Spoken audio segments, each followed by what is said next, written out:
बिस्मिल्लाहिर्रहमानिर्रहीम, अस्सलाम वालेकुम, वेलकम टू लिटरेचर ऑनलाइन। आज का टॉपिक है, हम इंटरमीडिएट की बुक स्टार्ट करेंगे इंग्लिश की, the dying sun by Sir James Jeans. ये जो सर जेम्स जीन्स हैं, he was a scientist and a writer. इन्होंने राइट की कौन सी theory, he is the writer of the theory of the creation of the universe. ठीक है, creation of the universe के बारे में जो थियरी लिखी वो सर जेम्स जीन्स ने लिखी थी। और द डाइंग सन भी कुछ इसी चीज़ के बारे में ही है। बिग बैंग थियरी हमने बड़ी दफ़ा नाम सुना है, ये उसको अपने लफ्ज़ों में एक्सप्लेन करता है कि जो ये पूरी जो दुनिया बनी है, द अर्थ, ठीक है, and the planets like our system, जो हमारा सोलर सिस्टम है, जो हमारा प्लानिटरी सिस्टम है, वो कोई प्लानिंग के साथ नहीं बनाया गया, बल्कि वो एक एक्सीडेंटल एग्जिस्टेंस में जो है वो बन गया। ठीक है, दैट वाज एन एक्सीडेंट, जिसकी जो कॉन्सिक्वेंसेस में, जिसके रिजल्ट में ये हमारा प्लानिटरी सिस्टम बन गया। ठीक है, जिसमें हमारा अर्थ एक प्लानट शामिल है। अब वो बात करता है, वो अपना लेसन स्टार्ट करता है। मैं लाइन बाय लाइन ट्रांसलेट करूँगी आपको, और साथ में जो इसकी एक्सरसाइज में क्वेश्चंस दिए हुए हैं, मैं आपको वो भी एक्सप्लेन करती जाऊँगी। ठीक है, मैंने अंडरलाइन भी कर दिए हैं। ठीक है, सॉरी, मैंने उनको मार्क कर दिया है क्वेश्चंस को। अच्छा, a few stars are known which are hardly bigger than the earth. वो कह रहा है बहुत कम ऐसे जो हैं वो सितारे हैं जिनके बारे में हम जानते हैं जो अर्थ से थोड़े ही बड़े हैं, but most of them are so large that hundreds of thousands of earth could be packed inside each and leave room to spare. वो कह रहा है लेकिन ज़्यादातर जो सितारे हैं वो इतने ज़्यादा बड़े हैं, मतलब जिनके बारे में हमें शायद पता भी नहीं, हमें इल्म भी नहीं है। ठीक है, वो इतने ज़्यादा बड़े हैं कि उसमें हज़ारों और हज़ारों, ये जो अर्थ है हमारी इस तरह की, और हज़ारों हज़ारों अर्थ जो हैं वो उसमें आ सकती हैं, और फिर भी कुछ खाली जगह बच जाएगी। लीव रूम टू स्पेयर, की खाली जगह बच जाएगी। इतनी अर्थ भी उसके अंदर पैक कर दी जाए उस एक सितारे में, मतलब वो अर्थ के कंपैरिजन में बहुत ज़्यादा बड़े हैं। ठीक है, हेयर एंड देयर वो find an immense star large enough to contain millions and millions of earth. Immense कहते हैं बहुत बड़े को, जायजेंटिक को। ठीक है, वो कहता है कि यहाँ वहाँ अगर हम, जैसे हम यूनिवर्स में देखना शुरू होते हैं, तो इतने बड़े बड़े सितारे हमें मिलेंगे कि उसमें millions and millions of earths जो हैं वो जो है वो उसमें रखी जा सकती हैं, और वो उसमें पैक हो सकती हैं। ठीक है, like earth is like a grain of sand. ठीक है, in comparison with those stars. ठीक है, इतनी छोटी है हमारी अर्थ। ठीक है, and the total number of stars in the universe is probably something like the total number of grains of sand on all the sea shores of the world. वो कह रहा है, और जो जो टोटल नंबर ऑफ स्टार्स हैं इस universe में, वो इतने ही, आप समझ लें कि इतने सितारे हैं हमारे यूनिवर्स में। हमारी यूनिवर्स इस हद तक वास्ट है, इस हद तक बड़ी है कि आप दुनिया के जितने भी साहिल हैं ना इधर, ठीक है, इन ये जो हमारी अर्थ है इसके जितने भी साहिल हैं, जो सी शोर्स हैं, ठीक है, समंदर के साहिल, उस समंदर के साहिल पे जितने रेत के ज़र्रे हैं ना, उतने ही हमारी यूनिवर्स में इतने बड़े बड़े स्टार्स हैं कि पता नहीं millions of earths can be packed inside those stars. ठीक है, such is the littleness of our home in space when measured up against the total substance of the universe. वो कह रहे हैं हम पूरी यूनिवर्स का, कायनात का जब हुजम नापने को आते हैं, तो हमारी अर्थ का जो साइज़ है वो इस हद तक छोटा है। ठीक है, जो हमारा घर है, these millions of stars are wandering about in space. वो कह रहे हैं ये जो मिलियंस ऑफ स्टार्स हैं ना, ये हमारी स्पेस में वॉन्डर कर रहे हैं, लाइक आप समझ लें आवारा घूम रहे हैं। ठीक है, घूम ही जा रहे हैं, कहीं ना कहीं जा ही जा रहे हैं। A few form groups which journey in company. वो कह रहा है बहुत कम ऐसे हैं जो ग्रुप की शक्ल में ट्रैवल करते हैं। ठीक है, journey in company, like group में चलते हैं, but most of them travel alone. ये आपका जो पहला सवाल है उसका जवाब भी यहीं पे है कि how is it that a star seldom finds another star near it. तो उसका जवाब यह है कि most of them travel alone, कि ज़्यादातर सितारे अकेले घूमते हैं, and they travel through a universe so immense that it is very very rare event indeed for one star to come anywhere near to another.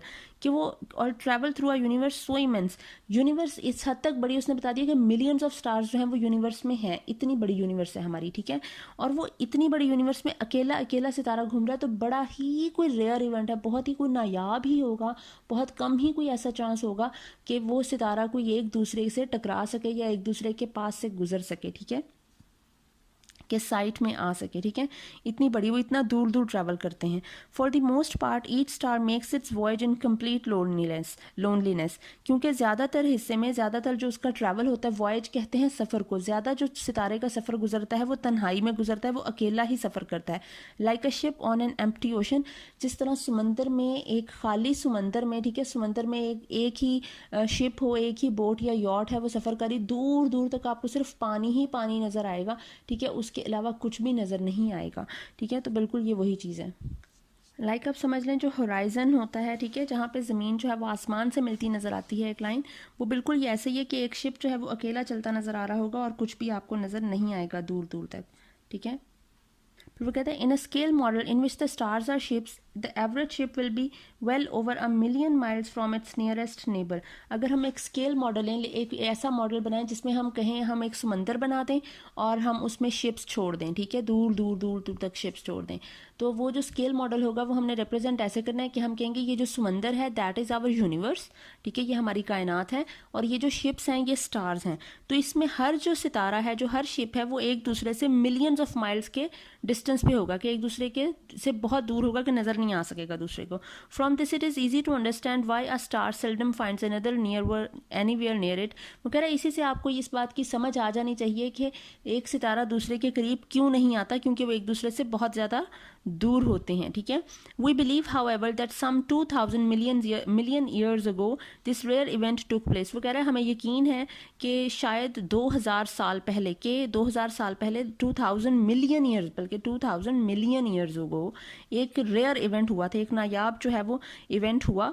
And that another star wandering, ये जो event हुआ वो बता रहा है, जो आपके दूसरे सवाल का जवाब है आपकी एक्सरसाइज में, कि एक दूसरा सितारा है वो वॉन्डरिंग ब्लाइंडली थ्रू स्पेस, वो ऐसे ही बिल्कुल ब्लाइंडली स्पेस में घूम रहा था, ठीक है। Happen to come near the sun, वो सन के करीब आ गया, ठीक है, सूरज के। Just as the sun and moon raises tides on the earth, जिस तरह सूरज और जो चांद है वो ज़मीन के इर्द गिर्द, मतलब ज़मीन सूरज के गिर्द घूम रही है और चांद ज़मीन के गिर्द घूम रहा है, ठीक है, ये अपनी रोटेशंस में है, ठीक है। टाइड्स जो हैं वो टाइड्स ऑन द अर्थ, एक प्रोडिकल एक जो रोटेशन है इनकी चल रही है, ठीक है। So this second star must have raised tides on the surface of the sun, जिस तरह हम कहते हैं ना मद्दो जज़र की लहरें होती हैं, चांद जब ज़रा करीब आ जाता है तो समंदर की लहरें ऊपर को ज़्यादा उठने लग जाती हैं, उसमें तुगयानी ज़्यादा आ जाती हैं। तो ये कुछ उसी किस्म का जिक्र कर रहा है कि वो सितारा जब सूरज के करीब आया तो उसी तरह की कुछ लहरें सूरज पे भी उठी होंगी, ठीक है, on the surface of the sun, but they would be very different from the little tides which the small mass of the moon raises in our oceans वगैरह। लेकिन वो जो टाइड्स जो सन पे रेज की हैं उस सितारे ने, वो उससे बहुत मुख्तलिफ थी जो चांद हमारी समंदर में करता है, ठीक है। An immense tidal wave must have travelled over the surface of the sun, क्योंकि उस सितारे की वजह से सूरज पे जो टाइडल वेव्स रेज हुई, जो अपीयर हुई, वो बहुत ज़्यादा बड़ी थी, ठीक है। इमेंस का मतलब बड़ी ही होता है, मैंने आपको पहले बताया जाइजेंटिक होता है, ठीक है, वो हुई। At last forming a mountain so high that we can hardly imagine it, और इन वेव से क्या बन गई, सूरज पे एक बहुत बड़ा माउंटेन बन गया, ठीक है। दैट वी कैन हार्डली, इतना बड़ा था कि हम इमेजिन भी नहीं कर सकते कि उसका साइज क्या होगा उस माउंटेन का। As the cause of the disturbance came nearer and nearer the mountain would rise higher and higher. वो कह रहा है जितनी वो सितारा करीब आता जा रहा था सूरज पे, वो जो माउंटेन है उसका साइज बढ़ता ही जा रहा था, ठीक है। And before the second star began to move away again, अब ऑब्वियसली वो जो एक रोटेशन में ये लोग घूम रहे होते हैं, ठीक है, हर सितारा जो है वो अपने महवर के गिर्द घूम रहा है। वो जब वो सूरज के गिर्द घूमने शुरू हुआ तो ऑब्वियसली एक पॉइंट पे वो सूरज के करीब आ जाएगा और दूसरे पॉइंट पे he would be going away from the sun, ठीक है, वो सूरज से दूर चला जाएगा। जिस तरह हमारे रात होती है और दिन होता है, कभी इधर से साइड उधर को चेंज हो जाती है और हम एक रोटेशन में कहीं पे फासला जो है वो डिफरेंट हो जाता है, तो बिल्कुल उसी तरह वो जो है वो सूरज से जब दूर जा रहा होगा, तो जिस तरह हमारी जो ज़मीन है उसमें ग्रेविटेशनल पुल है, ठीक है, कशिश सकल जिसे हम लोग कहते हैं, उसी तरह उस सितारे में भी अपनी एक ग्रेविटेशनल पुल होगी, ठीक है। And before the second star began to move away again, its tidal pull had become so powerful that this mountain was torn to pieces and threw off small parts of itself into space.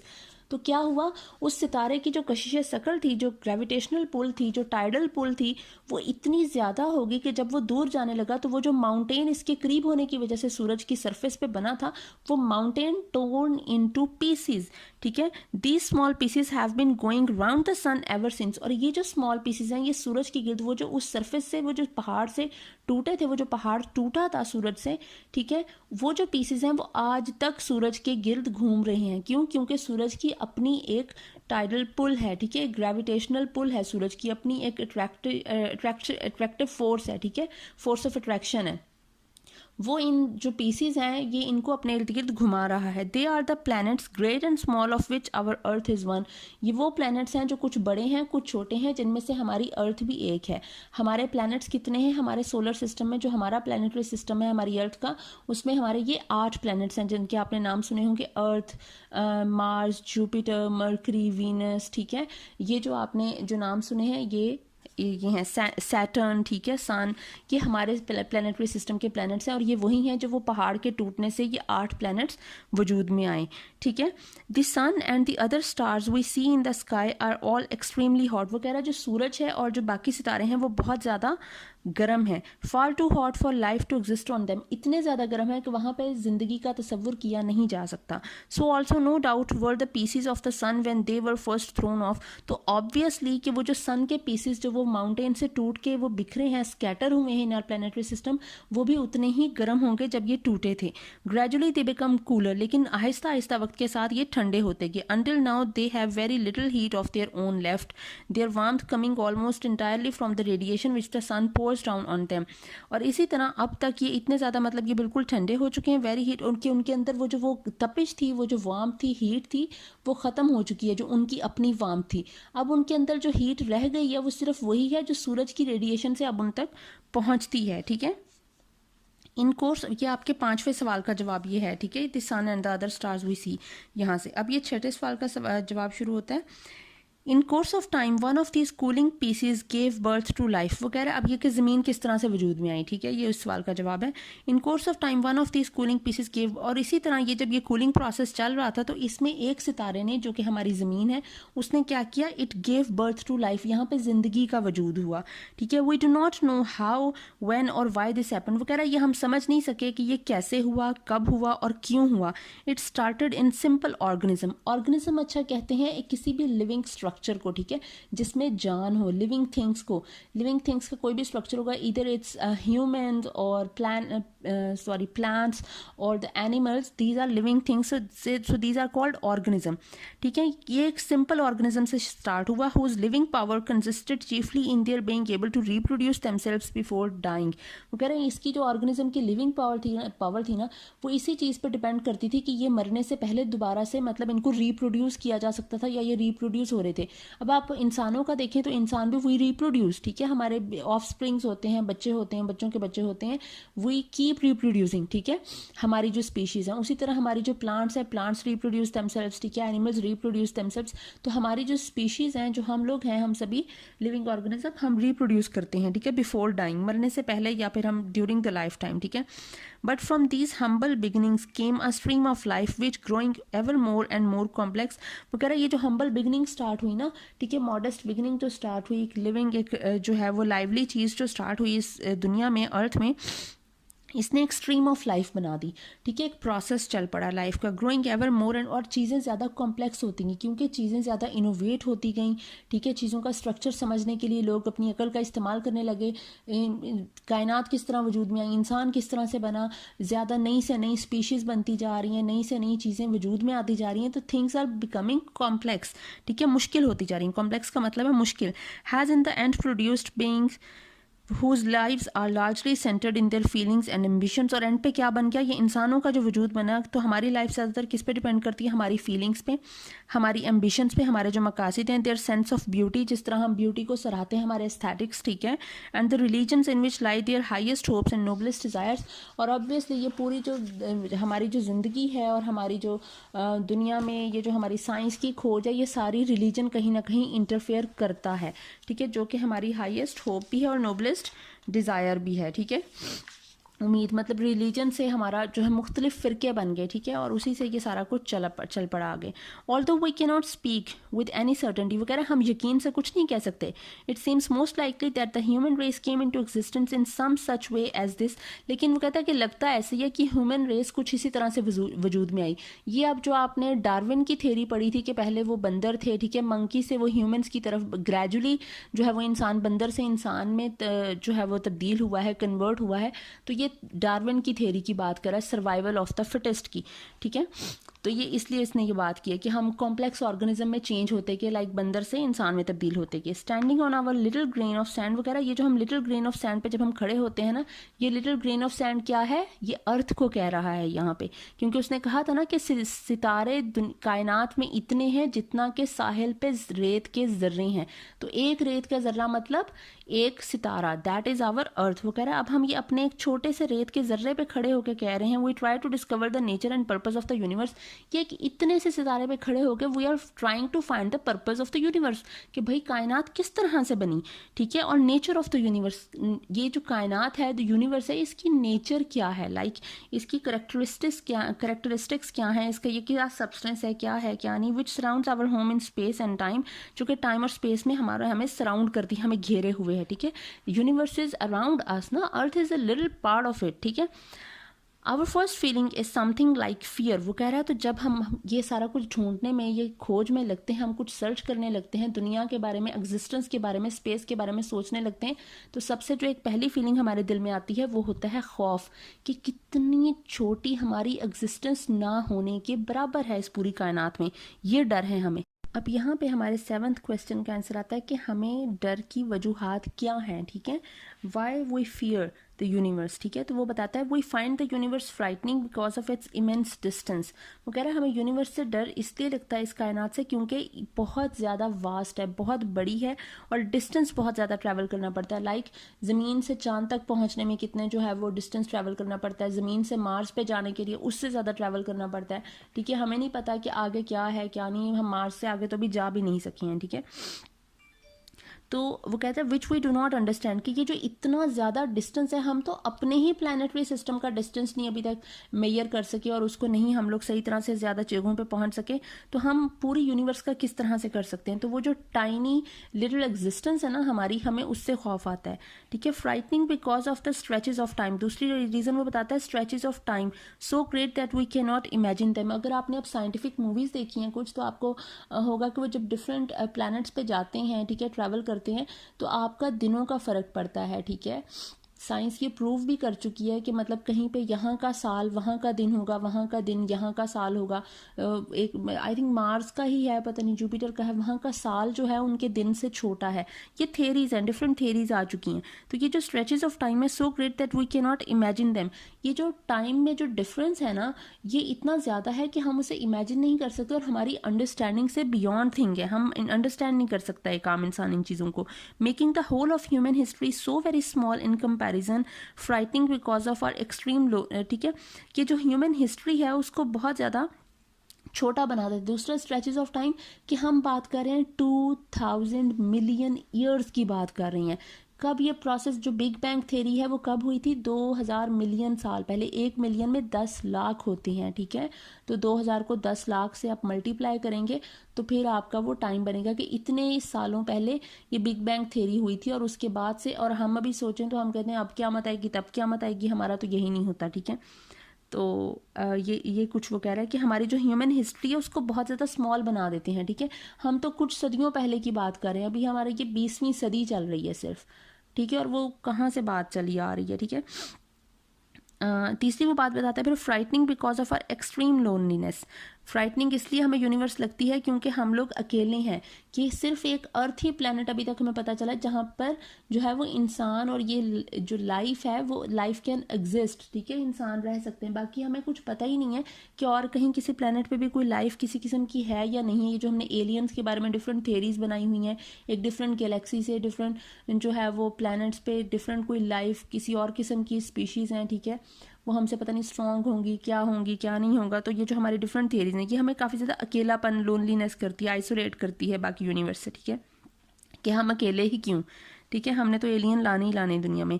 और फिर वो 4th reason बताते हैं because of the littleness of our home in space, और ये कि हमारा जो घर है, जो अर्थ है, वो बहुत ही छोटा हिस्सा है, ठीक है, इस कायनात का। A millionth part of a grain of sand out of all the sea sand in the world. वो कह रहा है एक ग्रेन ऑफ सैंड जो होता है ना, मतलब जो डिफरेंट वो जो प्लैनेट्स हैं उन प्लैनेट से भी बहुत ही छोटा है, ठीक है। तो वो जो आप समझ लो कि वो जो रेत के ज़र्रे जितने जो हैं वो प्लैनेट्स हैं, तो ये रेत के ज़र्रे का भी कोई मिलियंथ पार्ट ही बन के तो हमारी अर्थ बनती है, इतनी छोटी है, इतनी पिद्दी सी है, ठीक है।